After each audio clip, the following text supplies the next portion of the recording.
Vamos a hablar de enfermedad pericárdica. La enfermedad pericárdica abarca el espectro de, en esencia, tres patologías: pericarditis aguda, derrame pericárdico con su complicación quizá más severa, que es el taponamiento cardíaco, y la pericarditis constrictiva, ¿no? Que son las tres que vamos a conocer hoy día. Entonces vamos a hablar primero de la pericarditis aguda. Como ya sabemos o intuimos, la pericarditis aguda es una inflamación del pericardio. Es importante que conozcamos que hay dos pericardios, ¿no? El parietal y el visceral. El visceral, cuando está adherido al miocardio, se lo conoce como epicardio, ¿cierto? Cuando está adherido al miocardio. Entre el pericardio parietal y el visceral hay líquido pericárdico, que es lo fisiológico, ¿no? Que va de 10 hasta 60, 50 cc. Ya es el líquido pericárdico habitual que tiene que haber. Y ese líquido pericárdico no es otra cosa que un ultrafiltrado, ¿no? Del plasma se ultrafiltra y se acumula un líquido ahí, que usualmente suele ser transparente, solo se reabsorbe y se está intercambiando, ¿no? De manera espontánea, ¿no? Sin que hagamos ningún esfuerzo. ¿Qué es lo que permite? Que el corazón pues, no genere una fricción, ¿no? Por esa sístole y diástole, contracción y relajación que tiene de manera continua. Esa es la función del líquido pericárdico, ¿no? Que los movimientos que podemos hacer bruscos se mantienen en una cajita que está dentro de otra cajita, ¿no? El parietal por fuera, el visceral por dentro, adherido al miocardio. Cuando hablamos de la pericarditis aguda, hablamos de una inflamación de este pericardio. Entonces, esta inflamación puede acompañarse o no puede acompañarse de derrame pericárdico. No es mandatorio que un paciente con pericarditis tenga derrame pericárdico, pero lo puede tener. Generalmente suele tener características virales o idiopáticas. Es bastante frecuente, pasa muchas veces desapercibido y se suele presentar con mucha más frecuencia en jóvenes, ¿ya? Cuando hablábamos de dolor torácico, hablamos de ciertas características de la pericarditis aguda. ¿Recuerdan cómo era la sintomatología? Incrementaba, ¿no?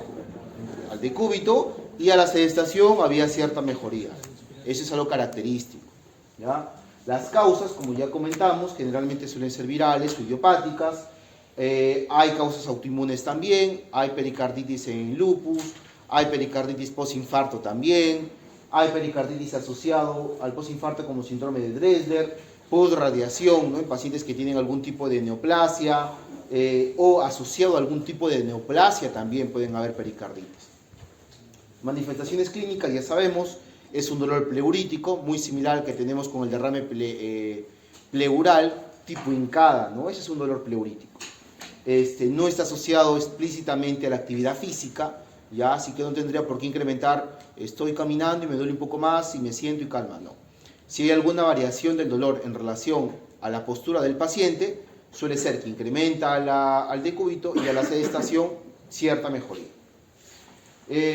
Hay un roce pericárdico que no se presenta siempre, pero si lo encontramos suele ser patognomónico y hay síntomas asociados. Al ser una inflamación, pues puede presentarse fiebre, elevación de los reactantes de fase aguda, PCR, BCG, leucocitos. El diagnóstico se suele hacer electrocardiográfico, vamos a ver los criterios en la siguiente diapositiva, pero un avance, tenemos los siguientes puntos. La electrocardiografía es prácticamente, ayuda bastante, ¿no? El EKG clásico, que ya lo vamos a ver en la siguiente diapositiva, de una pericarditis aguda, se presenta solamente en el 60% de los pacientes, 2/3 prácticamente, ¿no? Así que el hecho de que encontremos un electro normal no nos aleja que tengamos pericarditis aguda. ¿Qué es lo que encontramos? Una elevación difusa. ¿Cuál es la diferencia principal con un infarto? En un infarto hablamos que el ST suele ser convexo, ¿no? Y una carita triste, si lo queremos llamar así, ¿no?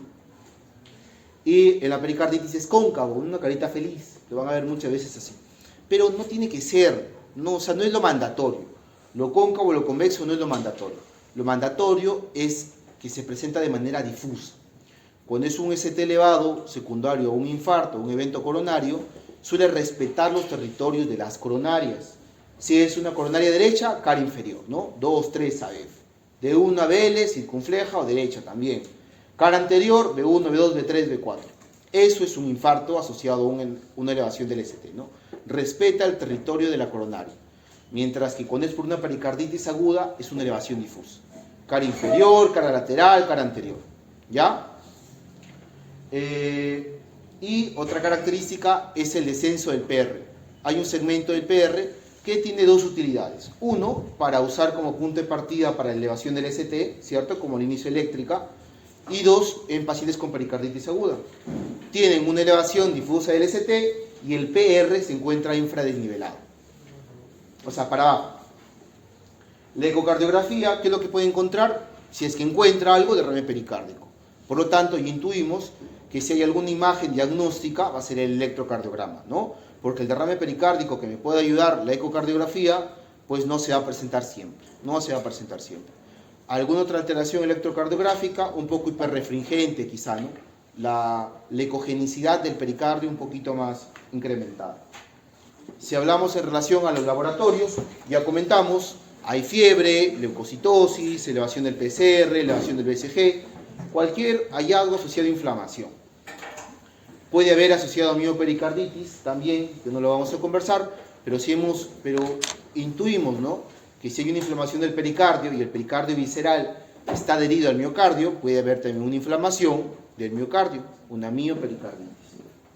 Para hablar de los criterios, bueno, 2 de 4 lo vamos a ver más adelante, pero intuimos, ¿no?, clínica y electrocardiografía juegan un papel muy importante. El tratamiento, AINES, ácido acetilsalicílico y colchicina, ¿no? Es una inflamación, así que usualmente, a menos que demostremos que es un proceso infeccioso claro el que tenemos que tratar, no tiene por qué recibir antibióticos. Corticoides son los medicamentos de segunda línea. Si no hay una respuesta inicial a los AINES o el ácido acetilsalicílico a altas dosis, recién vamos a considerar algún uso de corticoides. ¿Ya? Primera línea, AINES, ácido acetilsalicílico y colchicina. La colchicina para prevenir la recurrencia. Evitar corticoides, salvo casos de autoinmunidad, donde sí hemos comentado que procesos autoinmunes como lupus, algún tipo de enfermedad reumatológica puede generar pericarditis, no vamos a tomarlo como primera línea. Pueden apagar los iPads, de verdad. O sea, si están escribiendo, bueno, pero si están grabando, es una tontería eso. Ya los iPads apaguemos, si los están utilizando para grabar. ¿Cuál es el tratamiento? Ya lo mencioné, la restricción del ejercicio 3 meses, sí, eso es algo crucial. Dentro del tratamiento que tiene que recibir un paciente con pericarditis es la restricción a la actividad física, ¿no? O sea, obviamente tiene que caminar, ¿no? Pero al ejercicio sí tenemos que restringirlo. Si queremos darle un tiempo promedio, 3 meses, ¿ya? 3 meses el paciente tiene que restringirse. Hay la diferenciación en un paciente que hace actividad física tipo un deportista, ¿ya?, donde voy a ser un poco más enfático, a un paciente pues como nosotros un poco más sedentario, una actividad más regular, ¿no? Pero sí tiene que haber una restricción de la actividad física. ¿Cuál es el pronóstico? Generalmente es benigno, ¿no? Y casi siempre son alteraciones benignas, que cuando nos vamos a complicar, cuando no responda al tratamiento inicial, que sí vamos a tener que ser un poquito más cautelosos, o cuando tengamos características de alto riesgo, que les vamos a ver ahora. La clasificación, el diagnóstico, si queremos ser más ordenados y aplicar criterios, vamos a utilizar los siguientes.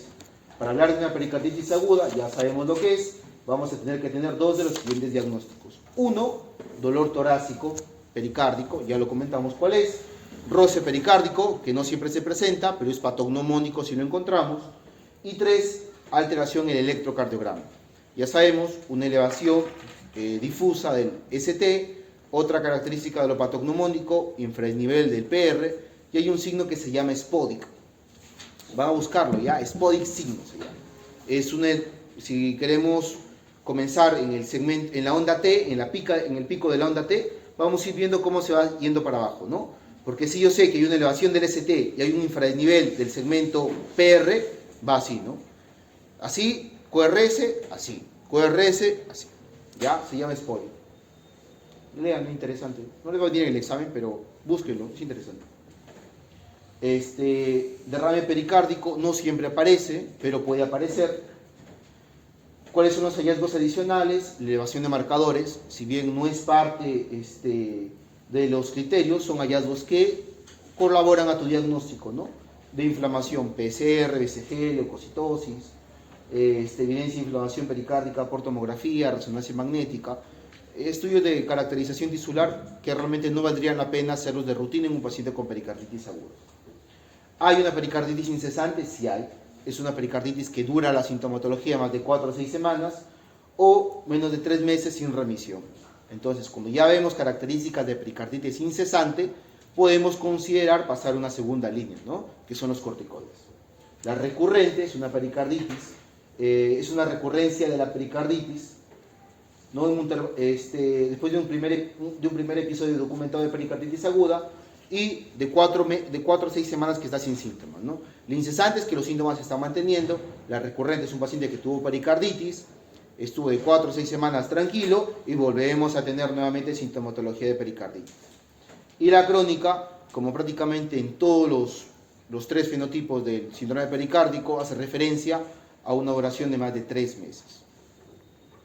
Este es un electro típico de pericarditis, solo lo vamos a observar en un 60% de los pacientes y tiene las siguientes características: una elevación, en este caso cóncava, no necesariamente es cóncava, pero sí debería ser difusa.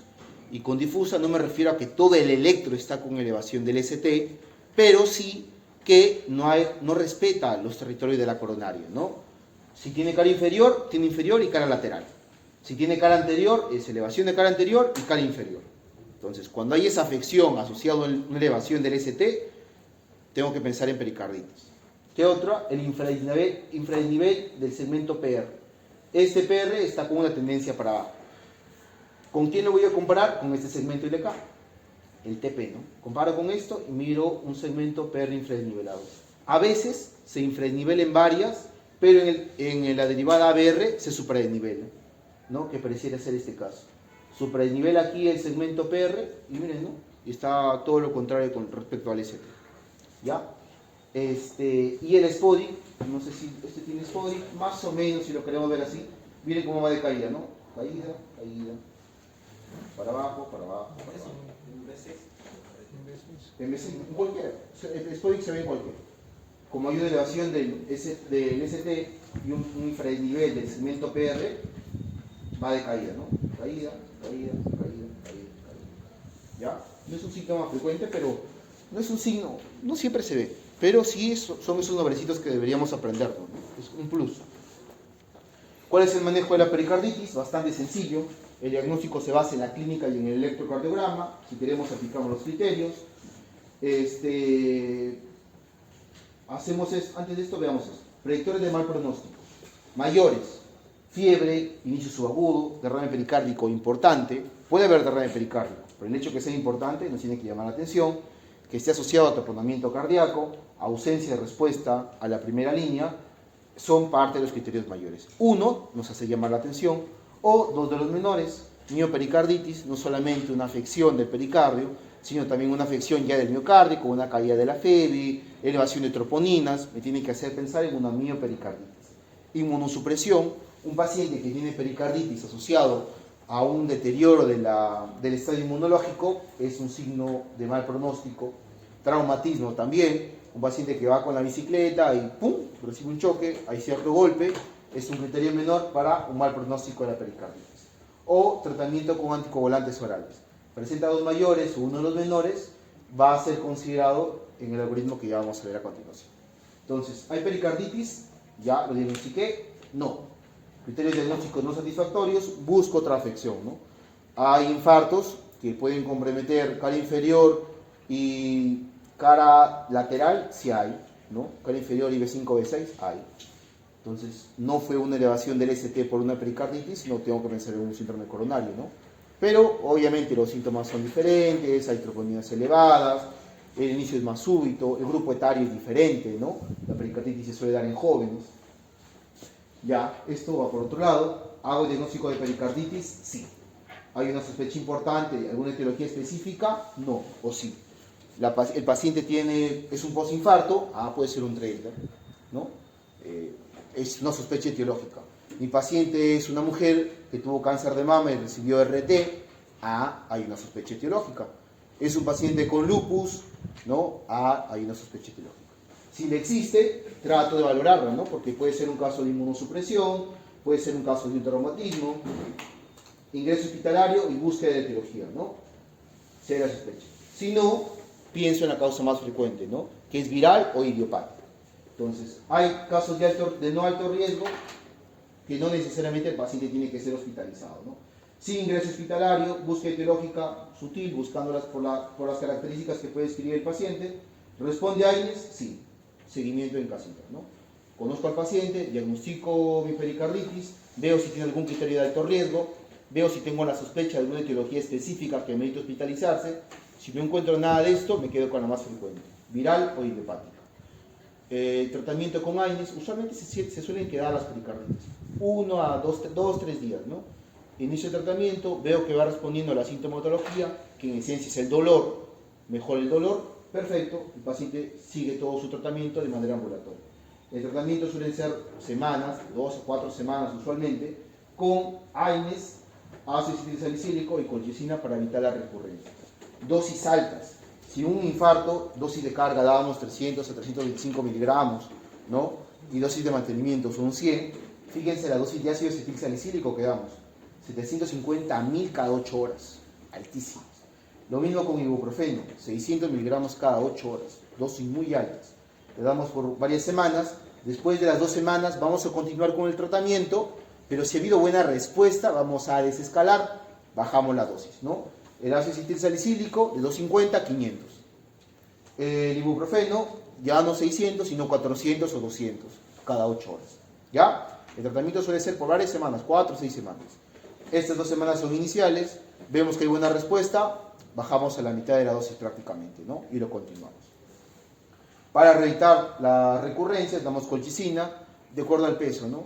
No tiene sentido que se aprenden de acuerdo al peso, solo que damos colchicina. El derrame pericárdico, ya vimos pericarditis aguda, me imagino que todo está claro, vamos a hablar de derrame pericárdico.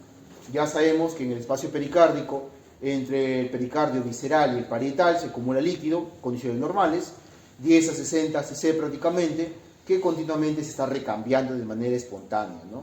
Es un ultrafiltrado del plasma, así que es prácticamente claro el color, ¿no?, del líquido pericárdico, pero la acumulación de este, no más allá de estos 50 o 60 cc, es conocido como derrame pericárdico. Como definición,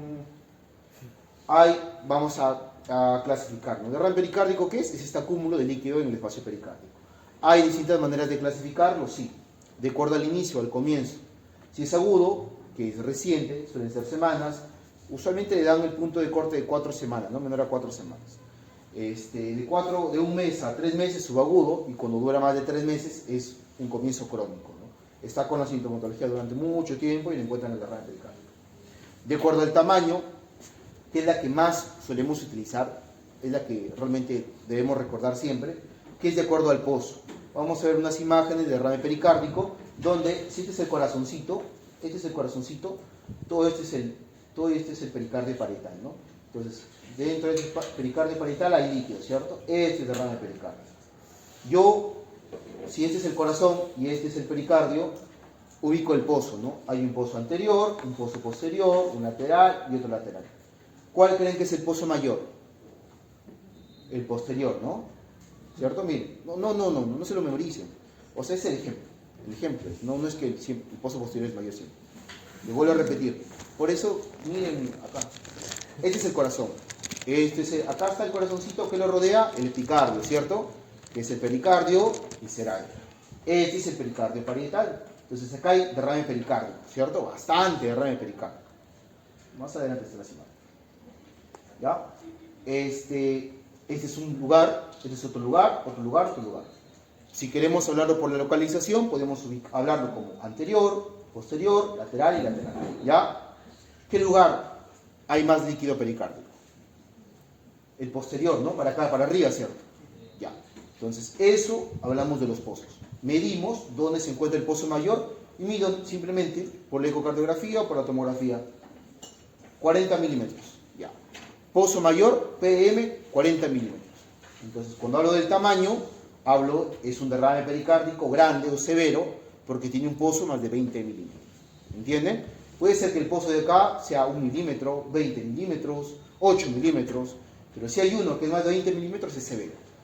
O si hay uno que es de 10 a 20, moderado. Si hay uno que es menos de 10, es leve, y el insignificante o mínimo es menor a 5, que es prácticamente el que todos tenemos, ¿no? No se va a complicar. Cuando es grande, más de 20 milímetros, no se olviden solamente eso. De acuerdo a la distribución también, es importante, ¿qué distribución dirían que es esto? ¿Localizado o circunferencial? Circunferencial, ¿no? Es un círculo que está todo, ¿ya? Pero muchas veces podemos encontrar que, no sé, que este es el corazoncito, esto todo blanco es el corazoncito, y que lo que está acá de negro es el pericardio parietal. Entonces, hay derrame pericárdico solamente acá. Entonces es localizado, ¿cierto? Es localizado. Si quiero hablar en base a la distribución, digo que es loculado, localizado. La composición también es importante, porque muchas veces, no siempre, pero algunas veces vamos a estudiar este líquido pericárdico. Entonces vamos a sacar un poco de líquido y lo vamos a mandar al estudio. Citoquímico. ¿Cuál creen que es la principal razón de derrame pericárdico o una causa importante de derrame pericárdico en nuestro país? Tuberculosis. Entonces, este líquido lo mandamos a estudiar, le sacan BK, le sacan ADA, le sacan un estudio citoquímico, le sacan blood cell, que empiezan a estudiar células neoplásicas, todo lo habido y por haber. Le sacan PCR, le sacan marcadores tumorales, todo. Entonces, en base a la composición, podemos también caracterizar el líquido pericárdico. Pero en esencia, al igual que el derrame pericárdico, lo podemos dividir en dos: exudado y trasudado. ¿Ya? Exudado y trasudado. En relación al manejo, nos hacemos las siguientes preguntas. ¿Hay taponamiento cardíaco? Vamos a ver lo que es taponamiento cardíaco, pero vamos adelantando. Taponamiento cardíaco es una condición donde el derrame pericárdico, independientemente de la cantidad, está generando inestabilidad hemodinámica. ¿Por qué? Ya no cualquier tipo de inestabilidad, ¿no? Bueno, puede ser dolor, puede ser todo puede ser. Inestabilidad, ¿por qué? Porque no se puede distender bien las cavidades derechas. Recuerden que las cavidades izquierdas suelen ser cavidades que están más preparadas para presión, así que pueden distenderse. Así que si hay demasiado líquido, si una bolsita de agua está comprimiendo, el lado que primero se va a ver afectado es el ventrículo derecho. ¿Ya? Por eso la primera pregunta es: ¿hay taponamiento cardíaco o hay una sospecha etiológica de enfermedad bacteriana o neoplásica? ¿Cómo puedo sospechar alguna enfermedad neoplásica? Le hago una ecografía del corazoncito. Uy, no les traje, ¿no? Hace una semana un señor, 60 años, ¿no? Va a la clínica porque se sentía un poquito cansado, más allá de lo habitual. Eso era ya de meses, ¿no? 3 meses se sentía cansado. Un poquito las piernas edematosas, un poquito el abdomen había incrementado, un poquito de ascitis tenía. Le dieron diuréticos, mejoró bastante bien. El señor muy agradecido: me siento bien, ya me quiero ir a casa, dijo, ¿no? Lo había evaluado primero el médico internista y por X motivos, su médico tratante, que era el internista, tuvo una discusión con el paciente por su papeleta de alta. Y la cuestión que era mi turno y yo paso a hacerme cargo de él, ¿no? Hasta el momento solamente sabíamos que había mejorado con diuréticos, pero no sabíamos qué es lo que estaba pasando. Entonces le pido mínimo una tomografía y una ecografía para ver el corazón. Y en la tomografía encontramos, tampoco está bien, pero es otra, pero no es del paciente. O sí es del paciente. Sí es, creo que sí es. Un corazón enorme, una placa de tórax con un corazón enorme, muy grande, ¿no? Muy grande, tenía una placa de tórax, gigante. Entonces, ya me corté, tenía una placa de tórax. El internista que había pensado, decía: ese es un paciente que tiene falla cardíaca, como tiene hace mucho tiempo, el corazón está dilatadazo. Diuréticos, ya se sintió mejor. No es necesario que lo vea el cardiólogo, por consultorio se ve con el cardiólogo, ¿no? A veces ahí se crucen, ¿no? Por eso ser médico internista no tiene ningún sentido. Actualmente no tiene ningún sentido, ¿no? Claro, porque donde vamos a ganar dinero es en la clínica, ¿no? Y en la clínica, si tú vas y tienes hipertensión, el médico internista puede verte la hipertensión, pero obviamente si tú pagas, tú vas a querer que te vea el especialista en hipertensión, que es el cardiólogo. Si yo tengo lupus, el médico internista puede iniciar el tratamiento para el lupus, pero obviamente voy a querer que me vea el reumatólogo, ¿cierto? Entonces, por ese conflicto, que el paciente quería que lo vea el cardiólogo y el médico internista le decía que no era necesario, que por consultorio y toda esa nota, discuten, pide cambiar de médico y que lo vea un cardiólogo. Entonces teníamos esa placa, un corazón enorme aparentemente, le pido una tomografía y antes de que salga la tomografía le hago la ecografía. Le estoy diciendo la ecografía, coloco el transductor, un corazón pequeñito, minúsculo, ¿no?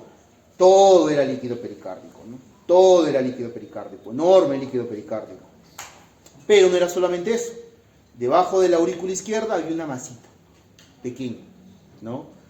La emergencia era sacar ese líquido porque estaba condicionado a taponamiento cardíaco, pero ya había la posibilidad de que ese líquido pericárdico tenga una etiología específica, que en este caso una tumoración, ¿no? Un cuadro neoplásico. A eso se referencia esta primera pregunta, ¿no? ¿Hay taponamiento cardíaco o hay sospecha de alguna etiología específica? En esencia, dos.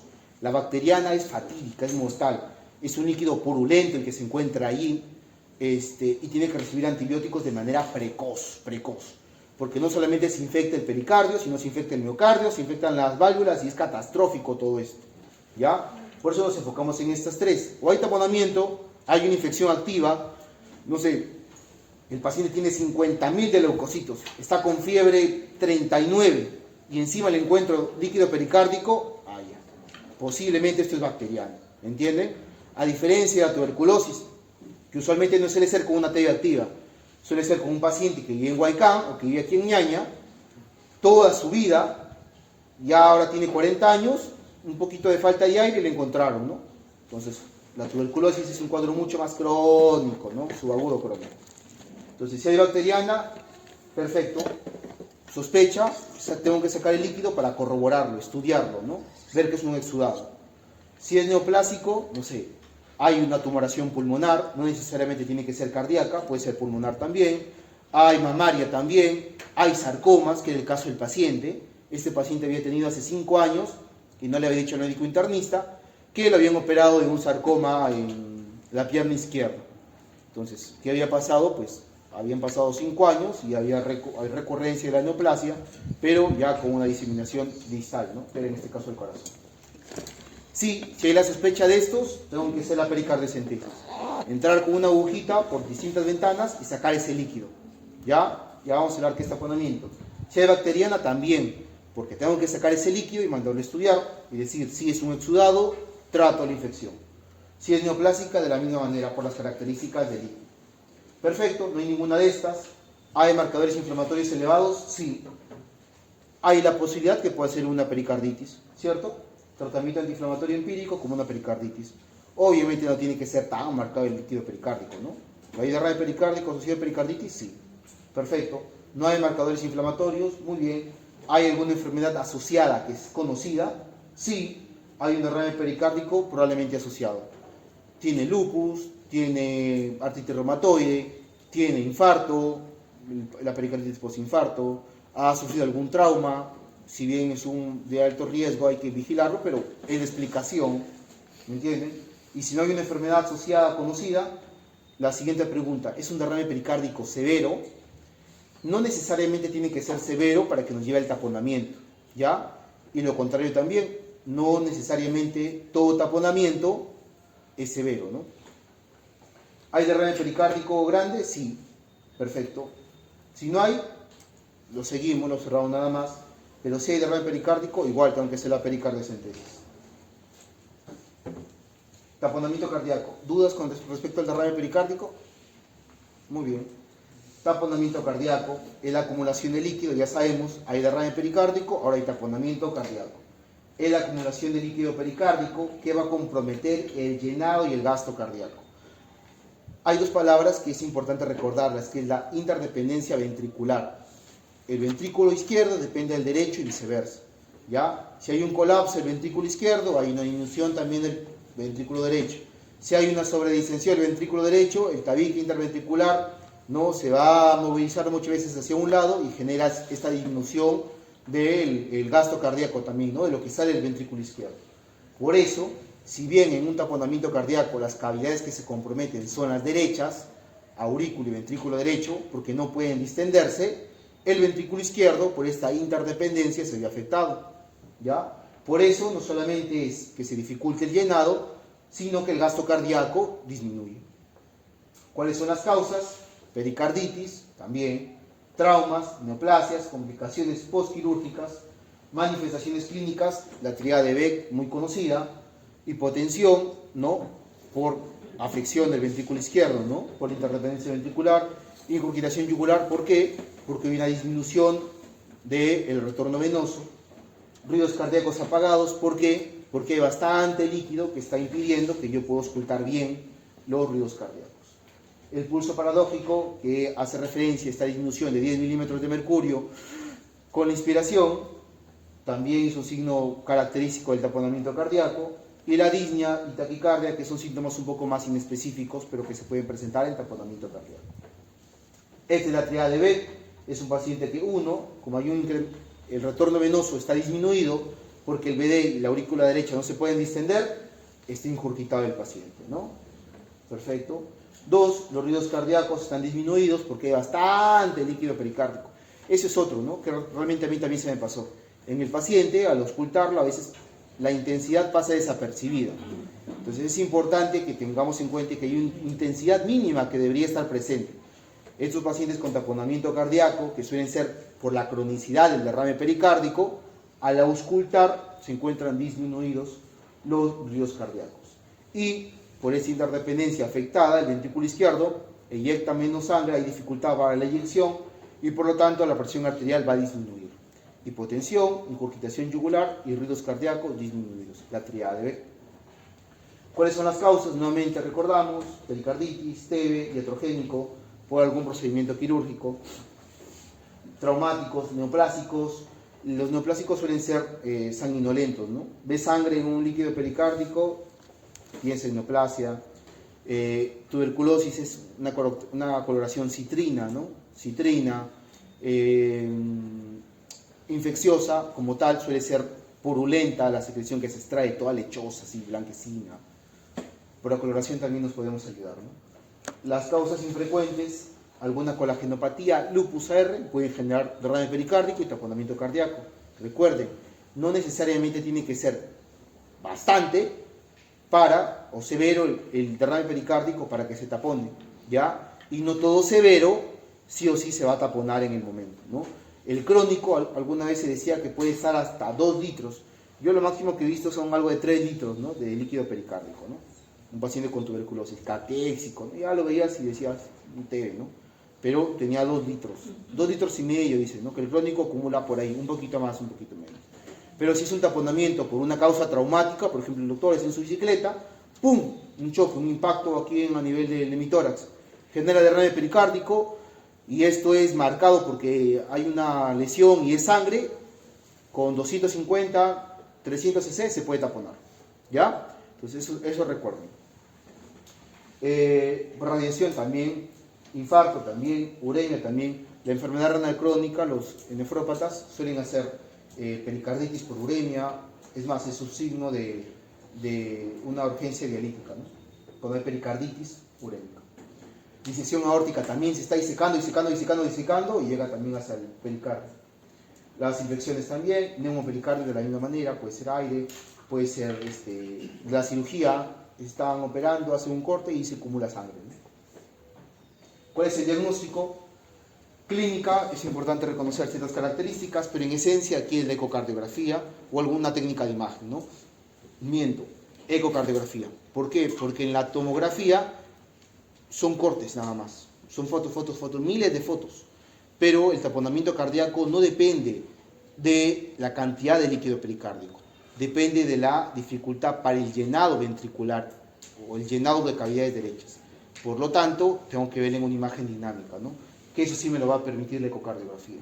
Colapso diastólico del BD y la aurícula derecha, dilatación de vena cava inferior, sin colapso, está dilatada la vena cava inferior, y la hemodinámica, igualación de presiones diastólicas, ¿no? Se igualan las presiones, ¿no?, de las izquierdas con las derechas. Esto nunca se va a hacer, ¿no? Esto es en la teoría, ¿no? Pero en la práctica nunca vas a meter a cateterismo a un paciente solamente que esté en taponamiento para corroborar la igualación de presiones. Olvídate. El tratamiento, obviamente, hay que sacar ese líquido pericárdico y hay 2 maneras. Una, mediante una pericardiocentesis, que entramos con una aguja por distintos accesos, el más usual es el subcostal, y sacamos este líquido pericárdico. Nunca sacamos todo. Hay un síndrome que se llama síndrome de descompresión, que si el corazoncito, sobre todo cuando es crónico, ¿no?, está con 3 litros allí, mucho tiempo, ¿no?, pero ya se llenó tanto, aquí se aplica este término de la última gota que rebalsó el vaso. porque realmente en la cronicidad hay una gotita que rebalsa el vaso. 3 litros viene ahí acumulando el señor. Una gotita más apareció, comenzó a colapsar cavidades derechas, llevó al taponamiento. Entonces, ¿cuánto es lo que tengo que sacar? Lo necesario para ecocardiográficamente sacarlo del taponamiento cardíaco. ¿Ya? Si tiene 3 litros, hago la pericardiocentesis y voy con la guía ecográfica hasta asegurarme que son distintos parámetros, ¿no? Pero en esencia, que no haya colapso de cavidades derechas. Me fijo que no hay colapso de cavidades derechas, paro. Dejo mi drenaje pericárdico y voy a ir sacando gradualmente los siguientes días. De que voy a sacar casi todo, voy a sacar casi todo.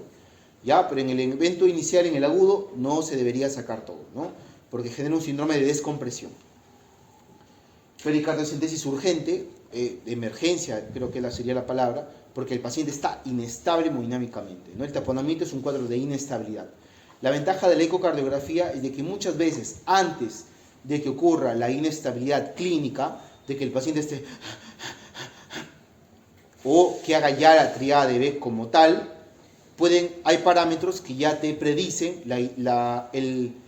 el taponamiento cardíaco, ¿no? El flujo transmitral, tricuspidio comienza a variar, no, eso no es el tema, pero ecocardiográficamente ya digo, sí, va a llegar al taponamiento muy muy precoz, saquemos ese dito, ¿ya? Puede ser una pericardiocentesis o la otra es un drenaje quirúrgico conocido como ventana pericárdica. Un corte pequeño, ¿qué hacen? Entra el cirujano y saca. En esencia, ¿de qué va a depender de esto? Uno, de que tengamos una sala de quirúrgica al toque, pero principalmente depende de la localización. Para que yo pueda decidir que va a ser una toracocentesis, o sea, que este taponamiento o el derrame pericárdico severo lo puedo sacar con una agujita, va a depender de que el derrame se encuentre anterior, ¿me entienden? Anterior. Ese anterior, a nivel del corazoncito y la disposición, es a nivel del ventrículo derecho, ¿ya? Si yo veo que el pozo mayor o es un pozo significativo se encuentra ahí en el ventrículo derecho, me da la certeza de que yo voy a poder llegar con mi agujita. Pero si yo veo que está totalmente al otro lado, está posterior, tiene que ir a ventana pericárdica sí o sí. Porque yo voy a entrar con la agujita y lo que voy a hacer va a ser perforar el ventrículo, ¿no? Eso es fatal. Soporte hemodinámico temporal, no olvídense de esto. Se tiene que dar, obviamente, el paciente es inestable, ¿no? Se le tiene que dar soporte. Ya vimos el EKG de una pericarditis aguda. Este es el electro de un derrame pericárdico. Puede haber FA. Pacientes con taponamiento cardíaco. Hay un aturdimiento de todo el corazoncito. Vamos a ver cómo está bailando el corazón. Pero puede entrar al ritmo de FA. No es lo característico, pero puede hacerlo. Pero hay ciertos patrones o hallazgos electrocardiográficos que sí son característicos. Uno es la alternancia eléctrica. Fíjense, ¿no? Un QRS más de más voltaje, menos voltaje, más voltaje, menos voltaje, más voltaje, y así va, ¿no? Va alternando el voltaje de los QRS. Esto se llama alternancia eléctrica, característico del taponamiento cardíaco. Otra son los complejos de bajo voltaje, que se definen como menor a 5 milímetros en periféricas y 10 milímetros en precordiales, ¿no? Complejos chiquititos. ¿Por qué? Porque hay líquidos pues, que están impidiendo la conducción normal, que el electrodo capte la actividad eléctrica de manera regular. Esos dos son característicos del taponamiento cardíaco, la alternancia eléctrica y los complejos de bajo voltaje, 5 en periféricos y 10 en precordiales. Puede haber un ritmo de FA también, puede haber, ¿no? Pericarditis constrictiva, todo claro con taponamiento, todo claro.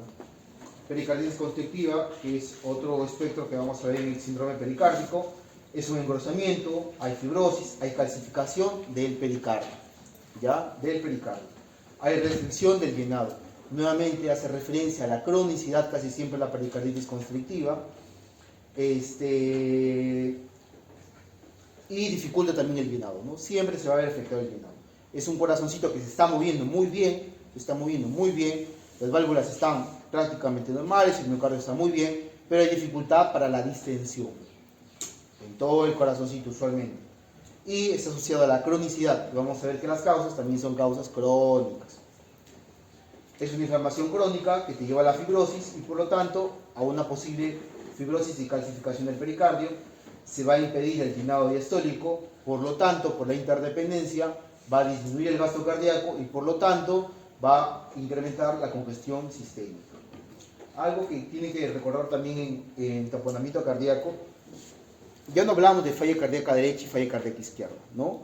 Si queremos hablar de falla, de acuerdo a la temporalidad, agudo-crónica, si queremos hablar en base a la fracción de eyección, reducida, levemente reducida, preservada o mejorada, si queremos hablar de los tipos de agudas, son 4 fenotipos, agudo de pulmón, shock cardiogénico, aguda o aislada del BD, pero si queremos hablar clínicamente, aún podemos utilizar falla del BD o del BI, ¿ya? Pero es algo más coloquial, pero sí tiene cierto sentido, ¿no?